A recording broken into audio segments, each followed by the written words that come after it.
All right, welcome back to the channel. I wanted to do a video on these. I just picked these up. This is the Duradero Fargo 8-inch waterproof work boot. And it's an interesting boot because I have worked their boots before for a full year. I did it on their wedge sole design and they were great. So I've been dying for them to get a waterproof version. Oh, and I said when they do have one, I'm going to give it a shot. So I'm going to give it a shot. So they are waterproof. I can definitely attest to that. I really feel like an idiot for doing this. What I did was, did you ever see one of those Intex pools, those super cheap pools that you buy like after you've already owned the pool and you never wanted to have a pool again? Well, that's what I have. So I emptied the pool and I wanted to test the water on these. And I dumped like just gallons and gallons and gallons of chlorinated water on these for about 5 minutes to test it and to test them, and they held up great. But I'm sitting there, I'm going, these are brand new boots. Like, I don't want to do this to my brand new boot. Like, I'm going to wipe the oils out or whatever. I'm going to ruin the boot with chlorine. So I stopped, but I'll show a little clip of that. I didn't do any damage to them, thank God. And I don't mind killing boots. Like, I'll definitely, work a boot, but I want to be the one that does the damage. I don't want to do it because of a video. All right, so let's talk about the boots. So first off, they look a lot like a Red Wing from here to here, if you ask me, and other people have commented on that. They look like, let me see, I have to write it down because Red Wing uses numbers. They look like a 1412 or a 2414, depending if it's steel toe or not, and these are soft toe. So from what I hear, they're made in the same factory in the Dominican Republic. Now, Red Wing makes their boots in the United States, but they have global components. So what I think they do, I think what Red Wing does, and I think a lot of other boot brands do this as well, they have their uppers made in this factory, and then they're shipped to their factory in Minnesota. That would be my guess. And I see that a lot with, like, I shouldn't say I see it a lot, but I think I see it with some major brands when you have waterproofing. I think the waterproofing uppers on some boots, it's just labor intensive. And I think maybe they get outsourced. I know Thorogood does that with the 1957s. The uppers come in bags to the factory and then they're assembled from the bottom, the midsole, the outsole, the welt, whatever. So I think that explains why they look like Red Wings so much. And with the major difference being the bottom on these and the welt and the midsole. So I think this is maybe the same. It certainly looks the same. But I think obviously this doesn't have the super sole. The super sole is Red Wing's outsole. It's a 2.0 version. It's a hard sole. It's a great sole. I've used those soles. This is a Merrimack outsole, and I love Merrimack. They make a great outsole, especially on the wedge soles. But this is the first time I've ever tried a Merrimack on a heeled sole, and I can feel it. It is softer than a super sole for sure. It's definitely what's a polyurethane blend, and it definitely feels a little bit softer. And when you put them on, they feel very comfortable because of that. It's just a matter of like how long will these last and how good will they perform, because I have no idea. I'm not sure how that'll go. I know how the super sole does. I don't know how these will be, but this company gives you one free resole. So if I do wipe these out, I can get a free resole. So I found that to be interesting. And I did like the way these look. Like, I like a welt. I like the way a welt looks. All right, so let's talk about the boots and talk about the bottom. Actually, I probably should mention the price too. So these are around $250 on sale with the soft toe. The Red Wing 1412s are $355. So for me, that was a good value. I definitely love American-made stuff, but for me, I'm going to take the extra $100 and I can spread that around in this country where I live, and I can go out to dinner on a Saturday night or whatever it is. I mean, everyone's different. All right, but on the bottom, all right, so we get the Merrimack outsole. Okay, it goes up into the midsole, and then you have a 360-degree storm welt that wraps all around. And the stitching is very good, very clean.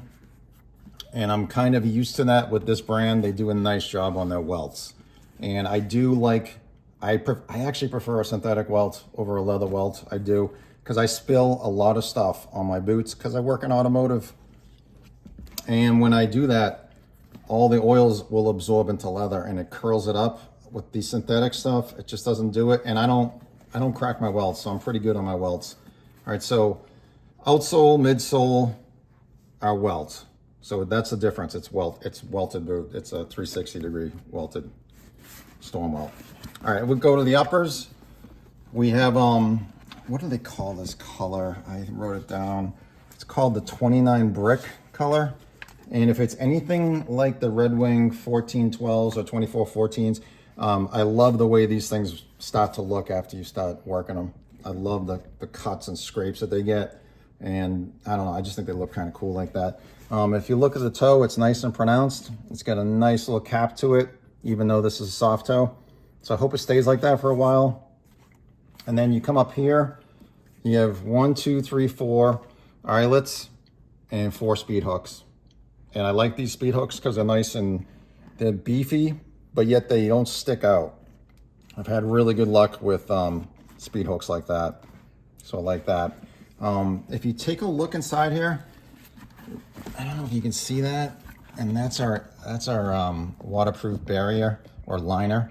And that looks just like the Red Wing. It looks like a quilt, almost like a waffle. And I know that Red Wing uses Gore-Tex, and this is called, I think it's called like Duradero Tex. So I don't know if that's the same thing or not, but I know it works because I already tried it. So that definitely worked. The tongues are also gusseted all the way up to here. So if you take a look, we're going from here to here. That's giving you, I would say, from the heel up there, that's probably 8 inches easy. So you get some pretty good water coverage if you're standing in water. And the tongues, I'll tell you what, I already wore these out back. Like I said, I tried to drain the pool, and I'll splice that in. But I'm gonna have to fold these for sure to get them to sit perfectly the way I want. So I'll do that initially. I'll tuck the gusset in there. I'll get these trying to lay flat and I'll lace them up.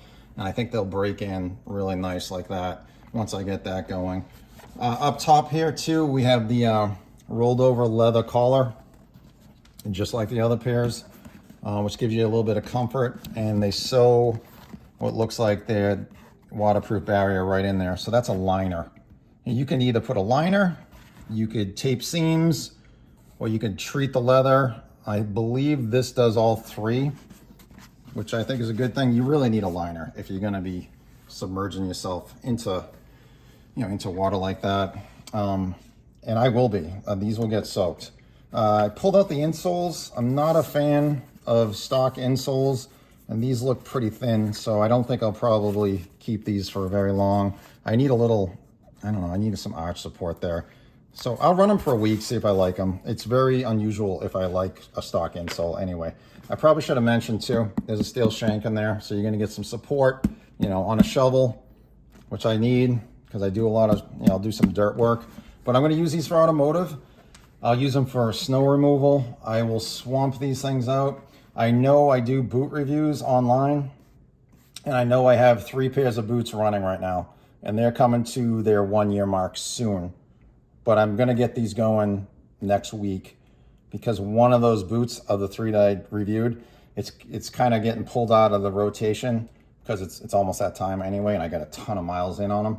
So these will be rotating with a pair of Thorogoods that I have that is a waterproof 8-inch boot as well, but it's a wedge sole. It's not a heeled. I wanted a heel for outside, winter, traction, and I like how it's soft. These feel good. I gotta say, I put them on. They feel really comfortable. Very, like you're walking on clouds almost. I liked it. So we'll see how they go. I know what a super sole feels like. It's a hard sole and it's a long lasting sole, but it is a hard sole. I am looking forward to seeing how that does, if that makes sense. They're not heavy. I gotta say, they do feel reasonably light. I weighed them. They're about 3¼ pounds, 3.5 pounds for the pair. So that's not too bad. I think that's reasonably light, or a ballpark, you know, pretty normal, I think, on that. It's got the pull loop in the back, so I can get these on and pull them right up, right? Yeah, but Duradero, 8-inch Fargo, first waterproof boot by them. I'm looking forward to seeing how these are gonna do. I'll splice that little video in at the end if you even last that long watching it. But these are gonna get worked hard. I'm going to weld in these things. Automotive, I'll spill oil. These will be unrecognizable, just like my other boots that are coming up soon. Hey, thanks for watching. Duradero Fargo 8-inch waterproof soft toe boot. Thank you. All right, let's see if they're waterproof.